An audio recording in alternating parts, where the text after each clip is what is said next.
Терең білім, тәуелсіздігіміздің тірегі, ақыл ой, азаттығымыздың алдаспаны. Армысыздар, құрметті көрермендер, назарларыңызда облыстық білім басқармасы мен Қазақстан Қызылорда телеарнасының біріккен жобасы оқу сағаты бағдарламасы. Бүгін информатика пәнінің мұғалімі Серік Ахметов Назарбаев зияткерлік мектебінің жоғары сынып оқушыларына дәріс өткізеді. Телеарнадан телесабақты жіберіп алмаңыздар.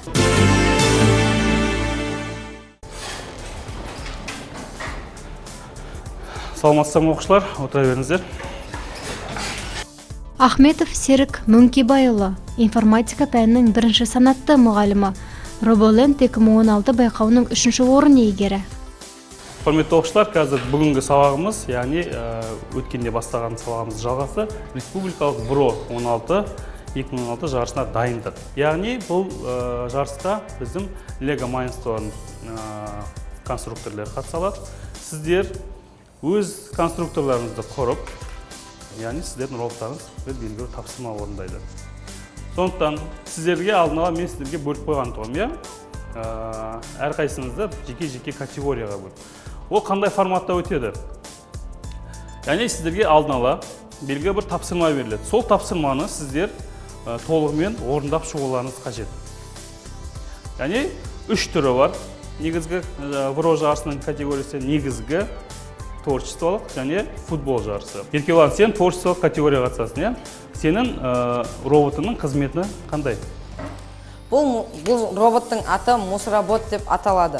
Бұл роботтың міндеті көшеде шашылып жатқан қоқыстарды жинайды.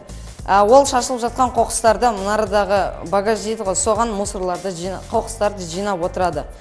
Біз осы роботпен аймақтық жарыста бірінші орын алдық. Так, Еркебұлан, жақсы. Яғни сіздің роботыңыз қоқыс жинайды. Енді келесі категориямыз негізгі категория. Яғни негізгі категорияда бізде тапсырма бар. Жаңағы переработка мусоров дейді, яғни қоқыстарды өңдеу. Мына робот бізде сол қызметті атқарады, яғни қоқыстарды жинайды және өзіне тиесілі контейнерге қоқыстарды алып барады. Так, бұл робот туралы Жанагүл өзіңіз. Біз орта категория бойынша қатысамыз, яғни junior high категориясы. Бізге берілген тапсырма 4 түрлі түсті қоқыс жәшігіне қоқыс қалдықтарын жинау. Яғни ең алдымен роботымыз жәшіктердің ішіндегі түстерді анықтайды және соған сәйкес қоқыстарды салады. Жақсы, Жанагүл, рахмет. Енді келесі категориямыз біздің негізгі категория, жаңа үлкен жоғары класстарға арналған. Ол категориямыздың негізгі қызметі бұл тапсырмада, яғни бактегі орналасқан қоқыстарды өзіне жинап алып, оны белгілі бір өңдейтін зауыттарға алып бару. Оқушылар, енді мынау негізгі категория, орта жастағы категорияның қызметтерін түсіндірейін, қалай ойнау тапсырмасын. Біздің робот, яғни басталатын жері. Біздің робот осы жерден басталып, мына жердегі орналасқан бізде контейнерлердің түстерін оқып шығу керек. Яғни ол үшін бірінші біз қара линиямен жүріп өтуіміз керек. Қара линияны жүріп өту үшін біз сенсорды қолданамыз, яғни мына сенсор. Бұл сенсорге программаны жазамыз қазір. Осы сенсор арқылы біз қара линиямен қай жерге дейін келеміз? Мына нүктеге дейін келеміз. Сосын осы қара линиямен жүріп келіп, мына жерде контейнерлердің несін анықтауымыз керек? Түсін анықтауымыз керек. Ол контейнердің түсін біз мына төмендегі орналасқан түс датчиктерімен анықтаймыз. Одан кейін оқып болған мәндерді массивке жазып, малға жазып, мына жердегі әртүрлі түсті орналасқан жаңағы кубиктерімізді біз неғылымыз керек? Сорттап, өзімізге жоғарғы жаққа жинақтап алуымыз керек. Сосын жинақталған сорттарды, мысалы кубиктерді біз өзімізге тиесілі контейнерлерге орнатуымыз керек. Осы тапсырманы орындау үшін сіздерге келесі тапсырма, яғни компьютерден сіздер осыған қатысты роботтар тауып аласыздар, яғни қандай конструкциялар келеді, және ол конструкцияға қандай программалар жазуға болады, соны зерттеуіміз керек.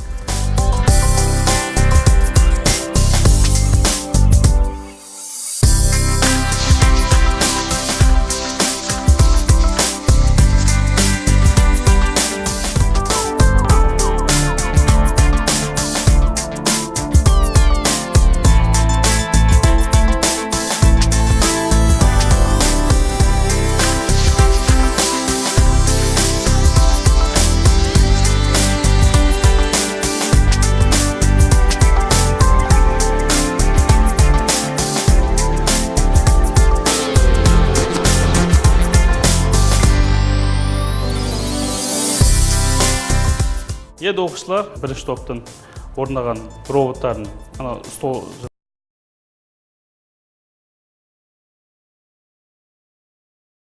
қалай роботтың орындалатынын осы картада үстінде қазір көреміз. Яғни жаңа айтқан бойынша бізде роботымызда қара линиямен жүріп келу керек және нәтижедегі контейнерлерді түстерін оқу керек. Боба? На данном роботе установлено 4 цветовых датчика. Один для того, чтобы робот следовал по линии, а 2 для того, чтобы он сканировал внешнюю стенку баков, и 1 для того, чтобы он сканировал внутренний цвет баков. Также здесь установлены клешни для того, чтобы он забирал данные кубики и отвозил их обратно в баки. И сейчас я хотел бы продемонстрировать, как он работает.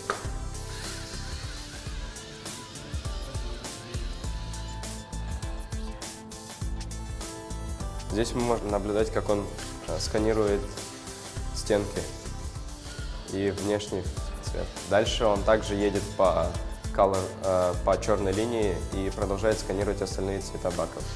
Также после того, как он просканирует все цвета, он начинает ехать к контейнерам и уже проверять высоту. То есть, если ему нужен большой контейнер, то он берет большой. Если ему нужен маленький, то он берет маленький.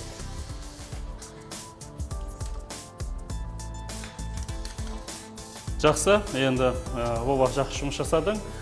Енді байқап көргендегіңізде жаңағындай роботымыз белгілі бір тапсырманы орындап жатыр.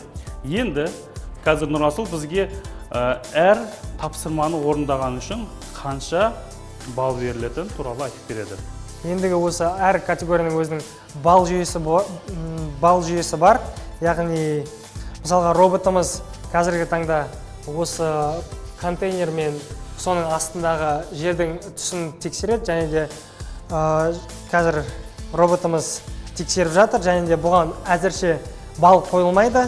Роботымыз егерде мысалға контейнердің асты жері, яғни жері мен осы бактың түсі сәйкес келсе, роботымыз яғни бұл Қытай кубикті алатын болады.